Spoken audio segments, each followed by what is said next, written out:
Well, as you've been noticing, the colors this year in the fall are simply spectacular. So many reds. Hey, yes, I'm still allowed outside of the studio. Well, here's the thing.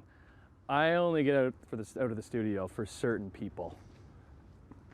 Oh, it wasn't you. I was looking for somebody else. Carson Arthur! Hey, buddy. Welcome back, buddy. How are you, man? Missed you here. Good to see you. Okay, we're at Connors in Dundas. What's with these colors this year? I know. There's something. It's happening all at once because the temperatures are dropping really quickly, which is a good thing. It signals the time to prune your trees, which is why everybody should get out and do it properly, and that's what we're going to show you how to do. Because I always get confused if you do it in the spring, if you do it in the fall. It's the fall. It can be in the fall. It can also be in the spring. But when the colors turn like this, it means that all the chlorophyll has come out of the leaves. And the chlorophyll is what turns the leaves green. This is actually their natural color.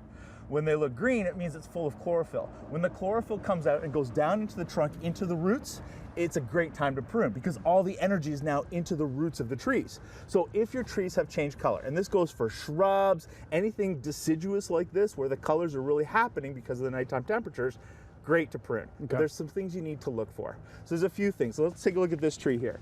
Now this tree, this guy here, still a maple. As you notice though, the chlorophyll's not out yet. So you do not want to prune this. If I took this branch away, all the chlorophyll that's still in these leaves will no longer be in the actual roots. So it's like starting to work. It's just starting. Yeah. Why? Do we know why this one is taking more time than other ones? Certain varieties. Could be in a different location. It could be protected from the wind. If your house is sheltered, your trees might not be turning as much as the ones that are exposed to wind or colder temperatures. If you're down in a valley, like some of the areas that our viewers are living in, same thing, they're protected. Here's another example of a tree that's really struggling at the moment. So this tree, how do you know if this tree should be pruned or not pruned? The leaves still have chlorophyll, but they're dead. They're dry and they're crispy. So how do you actually tell if this should be pruned? I have no idea. That's why you're here. So I'm going to get you to do this. But what is with this tree? Why? It's going through some shock. It's in some stress. Okay. Yep, so they're going to pull this one from the yard, I'm suspecting, and give it some time to recover. But I'm going to get you to hold the pruners. I'm going to pull this branch down. So let's take a look here. Can you give that a little scrape with the blade? Yeah, just give a little scrape. If you see green, that's okay. If you see green underneath. Okay, so there's green. Yeah, you're still seeing green. That means the branch is still healthy, that something has happened with the leaves. If you do this in your own home, you want to make sure that the green is also down into the roots.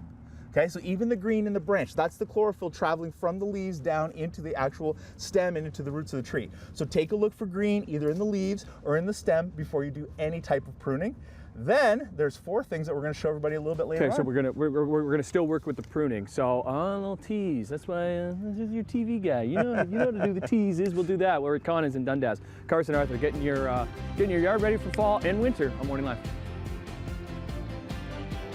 To snip or not to snip? That is the question. We snipped. I think the answer is, how many kids do you have? 3. There you go. And we snipped. Snipped. Back with Carson Arthur. So let's get into it. Let's talk about the tree pruning because people are really stressed about this as to what to prune and what not to prune. So the first thing on a tree like this is we're going to talk about thinning branches, all right?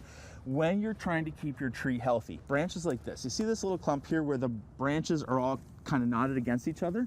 As the wind blows, these branches will continue to rub up against the main one that you want to save. That's a bad situation. So when the rubbing happens, it opens up a wound. It's kind of like cutting your skin. It offers an opportunity for bacteria to get in. This will affect this branch in the future. Exactly. So what we do is we want to cut it, and we're going to cut it as tight to the tree as possible. That way, and I'm going to use a ratcheting one here, which is not ideal, but that way this branch comes out. We've created a little bit more space in the tree, so it's now a healthier situation for it. The rubbing has stopped, but by cutting it tight and flush to the tree here, the tree, as it grows, will scab over the top of it. So we don't want to seal it. We don't want to put any paints on it, any tars, none of that stuff. Okay, this is a what kind of tree? This is a decorative crabapple. Decorative crabapple. Yes. Okay, so how much is too much pruning? Because once you start pruning, and then you get going, and then you just can't stop. Yeah. Because you want to make it look pretty. Yeah, 30% is all you can take off. So what I always tell people is when you start pruning, pile it on the ground, and when 30% of the tree is sitting on the ground, you're done for the year. Now, a couple of things I also want to show you with the tools themselves, okay? So the pruners that you have, these are bypass pruners, and you'll notice the blade goes past the shield when you close it. These pruners are designed specifically for living wood. okay? This branch here, however, happens to be dead. That's where this type of pruner that I have in my hand comes in. This is a ratcheting pruner, but the blade stops on the shield. This is designed for crushing. So I'm gonna show you, on a dead piece of wood, it ratchet, ratchet, ratchet, comes out much nicer as a result, okay? So fantastic. Okay, I know you said, you did say you cut that with that. You said it was the wrong one. It's the wrong one. Okay, but why? Because on living wood, it actually crushes the bark. You can see it's crushed the bark a little bit, harder for the tree to recover as a result. Okay. Now, a lot of people have started using saws, and I love saws too. I'm a big fan of it. This one, if I can open it up, is a Japanese blade. Whoa. Maybe we can open this up today. There we go. Japanese blade. These are gorgeous. Really, a lot of teeth does the work for you. You can get these anywhere? You can start finding them at high-end garden centers for sure. Okay. But what I'm starting to notice more homeowners doing, and I'm a big fan of this, is they're moving to small chainsaws, portable little chainsaws like this. Now this guy's from Craftsman, and I personally use this for a lot of my pruning because it's a small blade, which means I can get in there and clean up all the wood really easily. But at the same time, because it is a sharp blade, it's making clean cuts, which is what's so important for the health of the tree. Again, whenever you crush that wood, you crush the fibers, it's harder for the tree to recover. So by using little chainsaws or little saws, getting in there and doing clean cuts, so much better for the environment. Are we going to be able to use this? We're going to put some safety gear on you, and he's going to use this. Ah, look at you, a pro's pro. Safety gear and a battery, because that's a battery right in there. We'll get a battery. We'll get a battery. We'll come back to Conan's with the man himself. Carson Arthur on Morning Live. Cannot get enough of these colors. They're gorgeous. Good to be back at Conan's in their yards, talking pruning with the man, Carson Arthur. So we've done some pruning. We did some pruning, like some small little pruning, but like, yeah, how do you get up there if you got big guys? No ladders? Yeah. No, we don't want anybody up on the ladder because it's just not safe to do it. So the way to prune these types of things are either pole pruners, or you're now starting to see chainsaws on poles, which I am a huge fan of. So this doesn't that sound dangerous though? It sounds very dangerous, chainsaws on which is poles. why it's so important to wear your safety gear. And we'll get into that in a second. But what you'll notice is a lot of the branches at the edges have been cut off. And the reason that happens is on a younger tree like this, by removing the tips of the branches, it encourages thicker growth in the middle of the tree. If you have a spindly tree and you want to encourage thicker growth, take off the edges of the branches.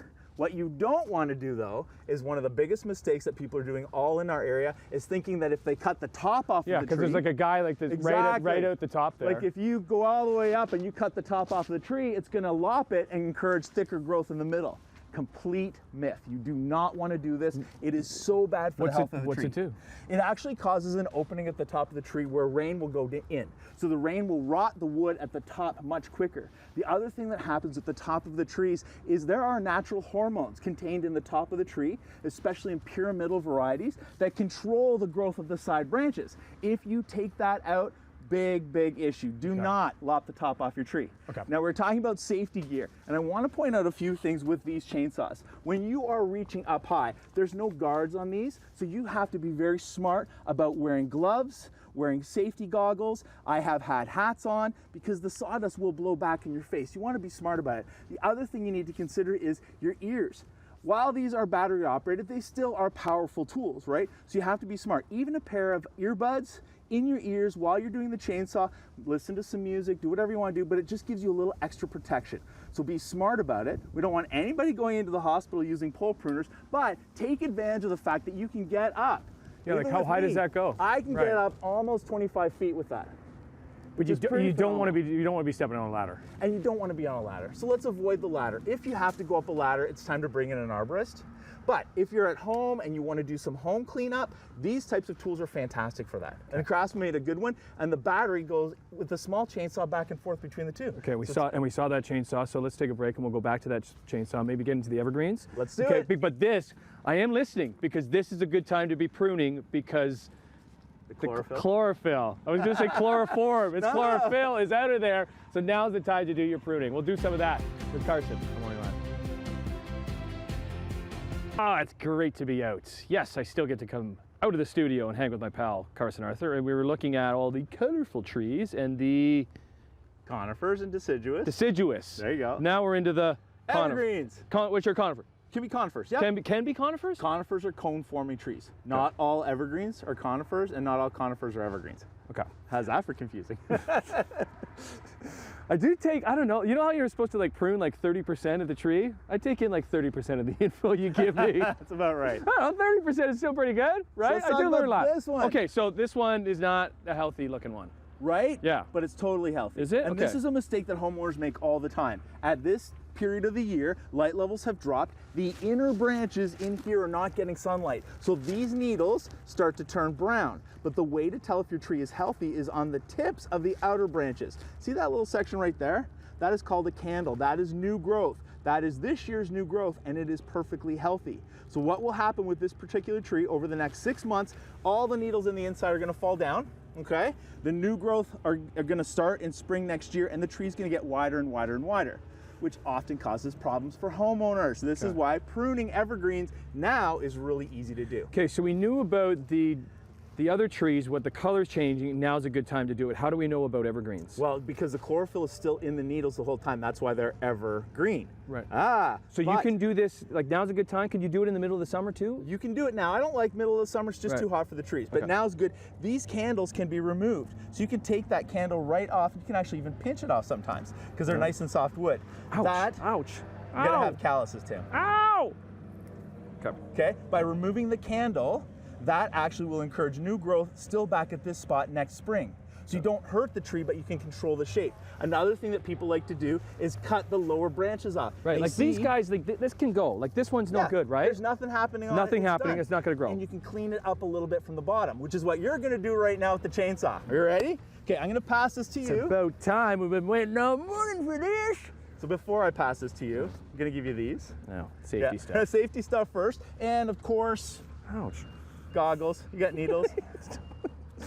Very delicate. Don't get many of these behind the desk, do you? No. Okay, That's why I still like to come back out.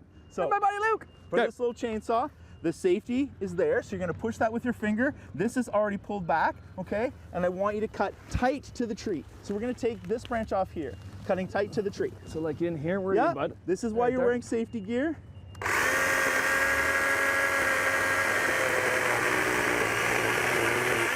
Just like that.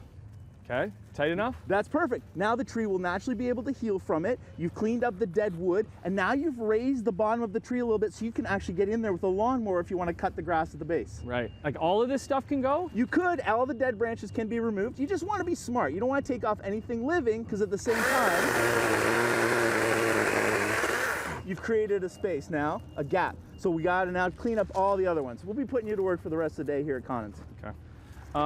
Listen, good seeing you, man.